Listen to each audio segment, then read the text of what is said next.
Salut tout le monde et bienvenue dans cette nouvelle revue de presse. C'est une victoire à l'arraché et un exploit signé Portugal.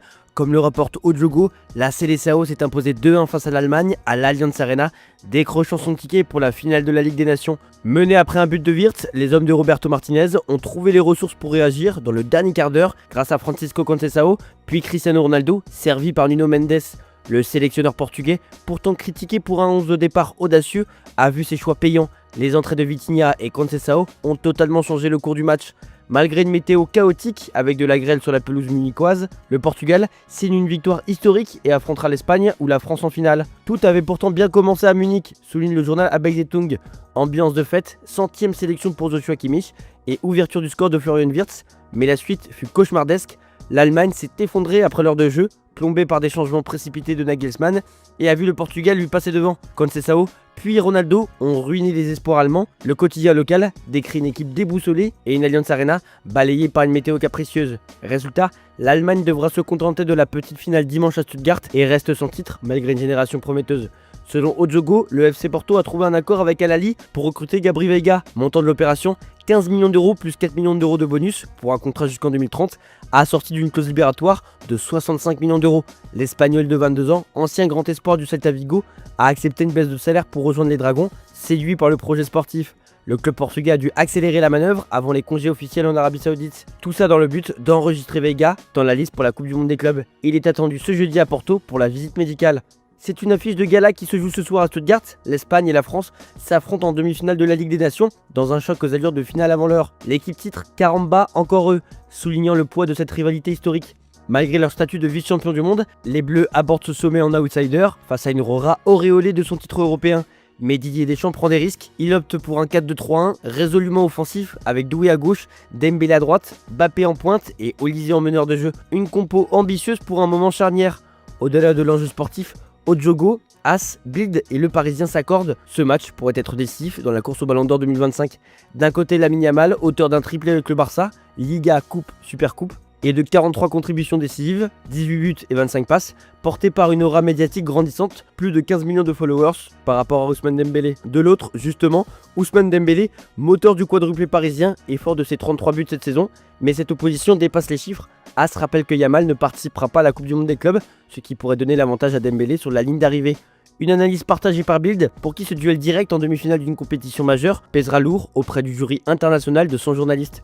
Luis Enrique, lui, a déjà tranché, le Ballon d'Or doit revenir à Ousmane, peut-on lire dans Bild. Jusqu'ici prudent, Didier Deschamps a décidé d'assumer pleinement sa préférence. Dembélé a fait une saison exceptionnelle, une préférence soutenue publiquement par Ibrahima Konaté, même son cloche du côté de Jérôme Roten, qui s'agace des soutiens trop voyants envers Mbappé, comme ceux de Cherki et Koné. Ojogo évoque une ambiance tendue en interne.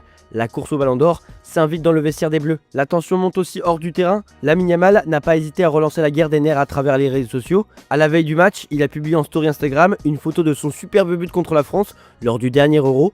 Une manière claire d'annoncer ses intentions et de placer la pression sur les épaules tricolores. Ce soir à Stuttgart, l'affiche entre la France et l'Espagne promet un sommet chargé d'émotions, de rivalité et d'enjeux. As, titre en une nuit pour rêver, en référence à cette demi-finale de Ligue des Nations qui pourrait redessiner le paysage du football international, mais aussi du Ballon d'Or. Comme le rappelle As, ce match est aussi une revanche symbolique de l'Euro 2024, où Lamine Yamal avait marqué les esprits avec un but d'anthologie. Ce soir, c'est autant une place en finale qu'un bout de légende personnelle que chacun vient chercher. Pendant que l'Espagne rêve sur le terrain, les dirigeants du Real Madrid accélèrent en coulisses. As révèle que le club est proche de conclure le transfert de Franco Mastantuono, prodige argentin de 17 ans, pour un montant avoisinant les 40 millions d'euros. Convoité par le PSG, qui comptait sur Luis Enrique pour le convaincre, le joueur a finalement donné son feu vert à Madrid.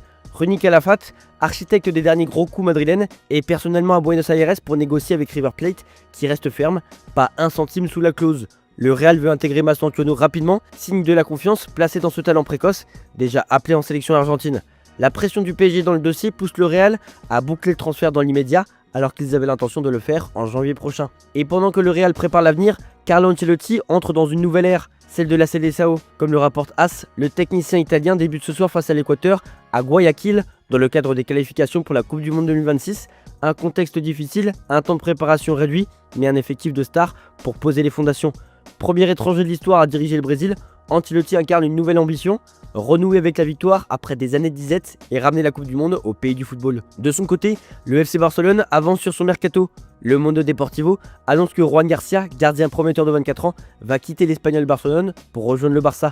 Le portier a donné son accord après avoir reçu des garanties claires, être numéro 1 et inscrit en Liga. Le club paiera sa clause de 25 millions d'euros dès la semaine prochaine, sans passer par la case négociation. Le mercato s'accélère en Lombardie et la Gazzetta dello Sport révèle une série de dossiers brûlants qui pourraient redessiner le visage de l'AC Milan. En tête de liste, Adrien Rabiot, toujours dans le viseur de Massimiliano Allegri. L'entraîneur milanais n'a jamais caché son souhait de faire revenir le milieu français, malgré sa volonté affichée de rester à Marseille, où il est sous contrat jusqu'en 2026.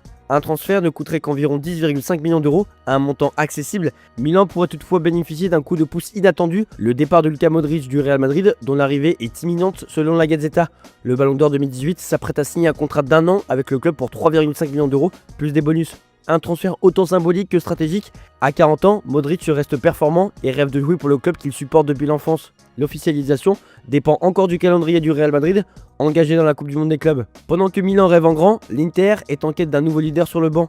La Gazzetta révèle que Cesc Fabregas est au centre des négociations pour prendre les rênes du club. L'actuel coach de Côme reste attaché à son projet en Serie A, mais l'Inter pousse fort. Une réunion décisive a eu lieu hier et selon nos informations, l'Inter a obtenu l'accord du technicien de 38 ans.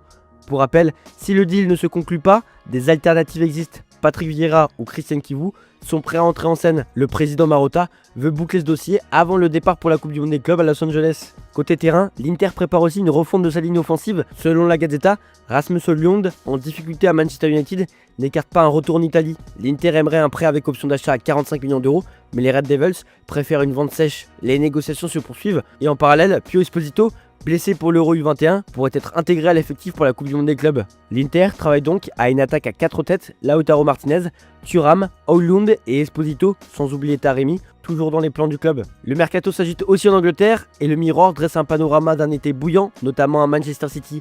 Le club de Pep Guardiola s'apprête à chambouler son effectif. Jack Grealish est écarté du groupe pour la Coupe du Monde des clubs et Kevin De Bruyne file à Naples, obligeant les Sky Blues à réagir vite. Le journal britannique annonce les arrivées imminentes de Tijani Reinders, 55 millions d'euros, et Ryan Cherki, 30 millions d'euros, pour dynamiser le milieu de terrain. Cherki, convoité aussi par Liverpool, aurait déjà donné son accord au projet de Guardiola. Mais dans les coulisses, City reste prudent. En cas d'échec avec Cherki, un plan B est déjà activé. Selon l'équipe, Xavi Simons, que Leipzig cherche à vendre, est sérieusement suivi. Le néerlandais de 22 ans, séduit par sa polyvalence et son intelligence de jeu. Du côté de Chelsea, c'est l'offensive tous azimuts. Le Mirror révèle que les Blues ont activé la clause de Liam Delap pour l'arracher à Ipswich. Le buteur de 22 ans, auteur de 12 buts en première ligue cette saison, a préféré Chelsea à Manchester United et Newcastle, séduit par le projet d'Enzo Maresca. Dans le même temps, les Blues avancent sur le dossier Mike Maignan. Le gardien français a dit adieu à l'AC Milan, refusant de prolonger à 1 an de la fin de son contrat. Il souhaite rejoindre Londres pour jouer la Ligue des Champions. Milan réclame 25 millions d'euros, un montant encore discuté, mais le transfert semble imminent. Massimiliano Allegri, qui souhaitait le garder, n'a pas réussi à le convaincre. En toile de fond, le Daily Mail s'attarde sur le cas Luis Enrique, longtemps snobé par les cadors anglais. Le coach espagnol, désormais auréolé d'une Ligue des Champions remportée avec le PSG, s'impose comme un génie tactique. Son football de contrôle et de haute intensité, opposé à celui de Guardiola, inspire aujourd'hui l'Aurora, favorite pour la Coupe du Monde 2026. Le Mail souligne le revirement des clubs anglais. Arsenal et d'autres gros poissons pourraient regretter de ne pas l'avoir recruté plus tôt. Avec 2 triplés déjà à son actif et un jeu révolutionnaire, Luis Enrique pourrait bien devenir la référence que la Première Ligue cherche depuis des années. Voilà, c'est tout pour aujourd'hui. Bonne journée à tous